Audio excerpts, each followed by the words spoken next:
When you think of how to get through a heat wave, what comes to mind?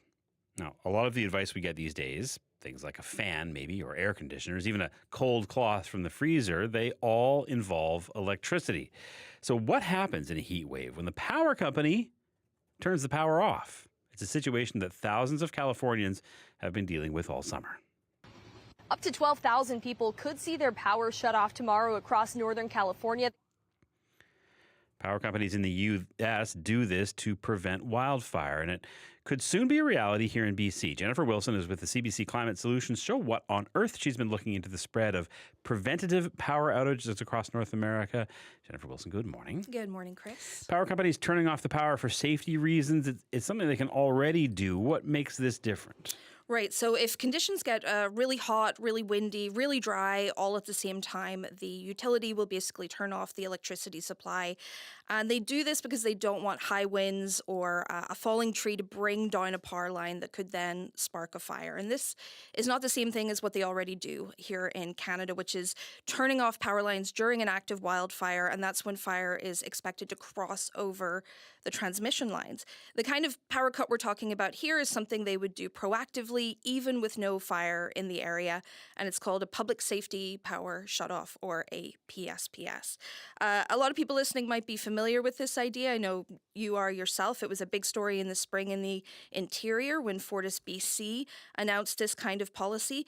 But to be clear, it's never happened in BC before. It is very common in the Western U.S., especially in California. And this year in particular, a lot of Californians have been complaining that the summer power cuts are happening more often, they're lasting longer, they're coming back to back sometimes. So it's getting harder and harder to live with, especially as climate change means their summers are getting hotter and drier as well. One example is Kern County, it's just north of LA. They experienced 5 or 6 of these kinds of blackouts just in the first 2 weeks of June. And as you can imagine, the local news was just full of reports of people freaking out about how are we going to cool our homes? How are we going to pump water from our wells, run our medical devices? It's been very challenging. And how have people been getting through these repeated outages over the summer? I mean, with great difficulty, it sounds like. The people that can afford generators and fuel, they've been running them more often, which obviously is costly, bad for the environment. But a lot of people, it's a rural county, they can't afford to do that. And the generators also overheat very quickly outdoors in the Californian sun. So it's been a really stressful time. A lot of businesses have had to close. There's a lot of frustration in the air. And Chris, Californians have kind of gotten used to these, but they rely on them being pretty short in duration, just a couple of hours, and they tend to get a day or two notice.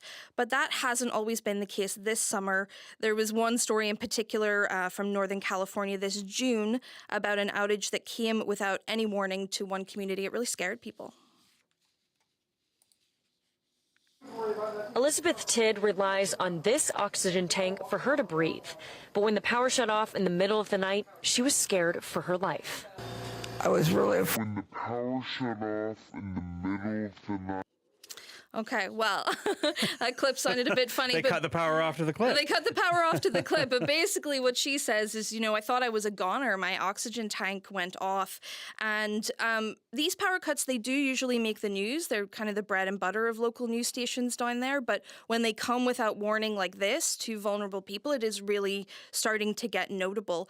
In Kern County, where there were those back-to-back power cuts in June, there's a local community organization that supports vulnerable seniors during these outages. And I called up their director, Jeremy Oliver. He told me, people are well set up. They can get through a couple of hours, but he's seen a lot of seniors reaching out for medical support this summer. They just aren't able to cope.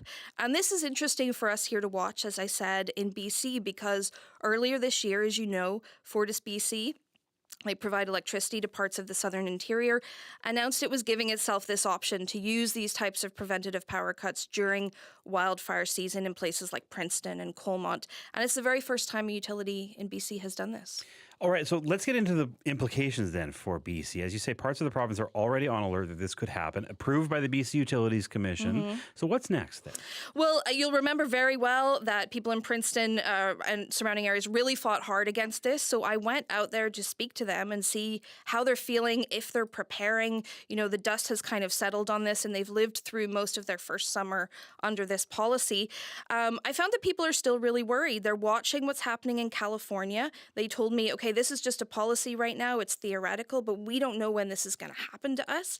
And we haven't seen any offers of support of how to get prepared for a power cut like this. One of the people I spoke to is called Les Entz, and he lives in a neighborhood right beside the sawmill, very little tree protection. And he said a lot of people in his neighborhood are still thinking about the heat dome in 2021 that killed hundreds of British Columbians. And the only way he got through that with his parrot was using one portable air conditioner in a small room of his rancher. The heat dome was terrible, but we had power and we had fans that we were able to use to get through it. With the PSPS, we won't be able to do any of that. So Les says he can't afford $1,500 for a generator. He's no idea where he would get that kind of money. And he kept using the word survivors when he pictures what a PSPS would be like in his neighborhood. If you can manage that, you'd be a survivor. So you think people will die? Oh yeah, I have no doubt in it. They died in 2021. You can see there's a lot of fear still remaining. People are picturing, no running water, no power, no toilet, temperatures in the high 30s, and they feel scared. And they've joined the thousands of people up and down the West Coast now who just feel like they're at the mercy of these policies and of hotter and hotter summers. And what have you heard from Fortis BC on this? They stand by the policy. They do have some regrets about the way communication went down in the spring, but they say, they have a responsibility to respond to the fact that summers are changing in BC. Nicole Brown is their corporate communications manager. She says this is the industry standard in North America, which is true.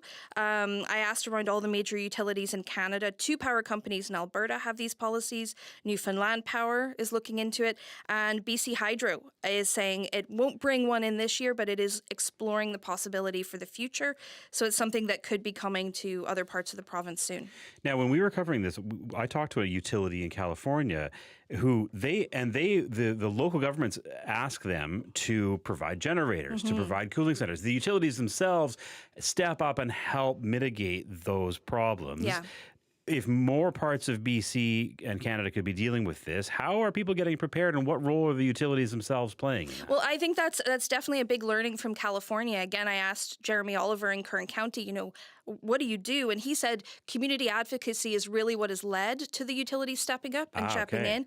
He says local politicians continue the negotiations and conversations about compensation for people, getting answers for people, and community organizations also need to step in and kind of advocate for folks as these become more regular. So I think that is the message from California, is that if it's going to come to BC, people need to get prepared sooner rather than later and keep those negotiations going. Very interesting, Jennifer. Thanks very much. Thank you, Chris. Jennifer Wilson with CBC's Climate Solutions show, What on Earth?